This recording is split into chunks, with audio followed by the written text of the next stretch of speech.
सम्राट विक्रमादित्य ने योगी को दिए वचन को पूरा करने के लिए एक बार फिर बेताल को पेड़ से उतारकर अपने कंधे पर बैठा दिया। इसके बाद वह योगी के पास चल दिए। रास्ता तय करने के लिए बेताल ने एक नई कहानी शुरू की। बेताल बोला, बहुत समय पहले की बात है।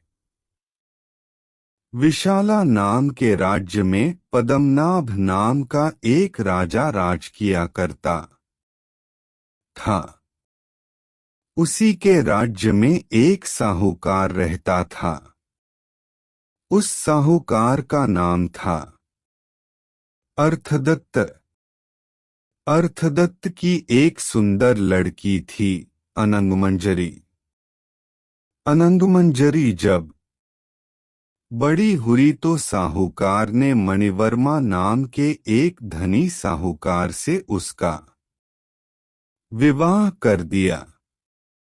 मणिवर्मा अनंगमंजरी को काफी चाहता था, लेकिन अनंगमंजरी मणिवर्मा को बिल्कुल भी पसंद नहीं करती थी।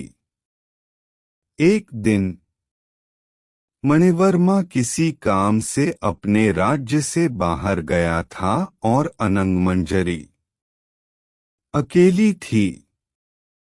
इसलिए वह अपने घर से कुछ दूर टहलने के लिए निकली। तभी रास्ते में अनंगमंजरी ने राजपुरोहित के लड़के कमलाकर को देखा। कमलाकर को देखते ही अनंगमंजरी को उससे प्रेम हो गया। वहीं दूसरी ओर कमलाकर भी अनंगमंजरी को मन ही मन चाहने लगा था।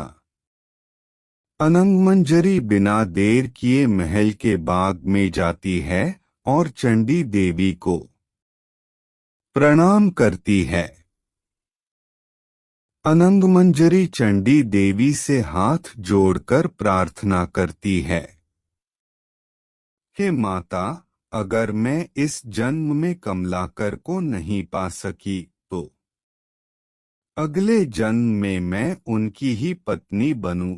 इतना कहते हुए अनंगमंजरी ने अपना दुपट्टा खींचा और पेड़ पर दुपट्टे से फांसी लगाने की तैयारी करने लगी।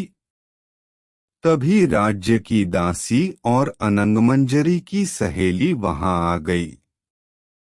सहेली ने कहा, अनंगमंजरी, तुम ये क्या कर रही हो? इस पर अनंगमंजरी उसे अपनी मन की बात बताती है।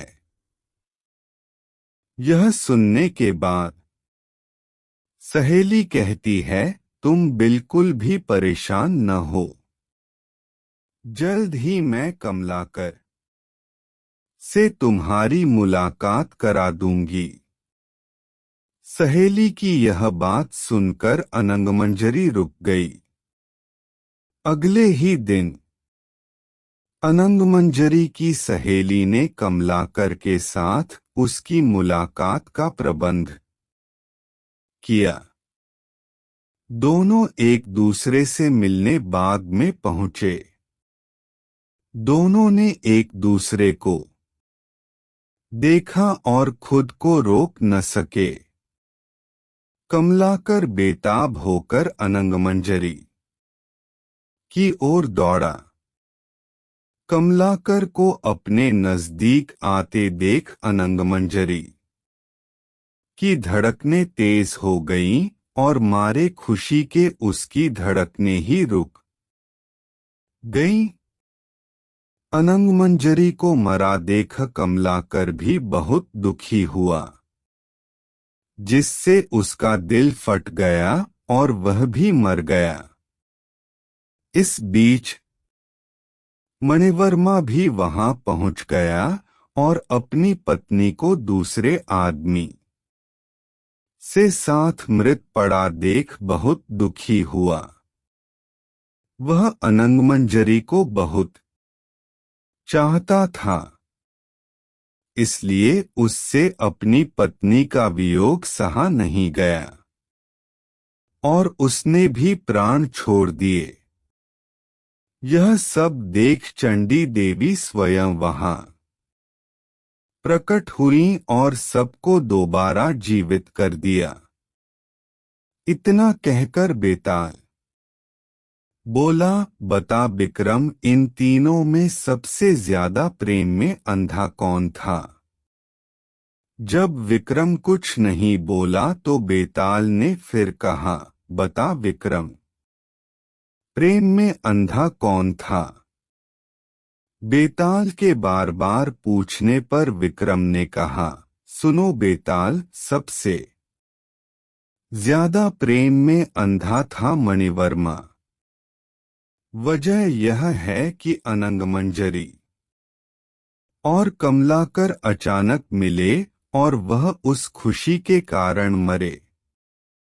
वहीं मणिवर्मा यह देखकर शोक में मर गया कि उसकी पत्नी किसी दूसरे से प्रेम करती थी और अपने प्रेम से मिलने की खुशी में मर गई। यह सुनते ही बेताल बोला, हाँ राजन, तुमने बिल्कुल सही जवाब दिया, लेकिन तू बोला तो मैं चला। इतना कहकर बेताल एक बार फिर विक्रम के कंधे से उड़कर पेड़ पर फिर जा लटकता है। इसी के साथ प्रेम में अंधा कौन विक्रम बेताल कहानी समाप्त होती है। कहानी से सीख, किसी भी चीज की अति नुकसानदायक हो सकती है, इसलिए इंसान को हमेशा अपनी भावनाओं पर नियंत्रण रखना चाहिए।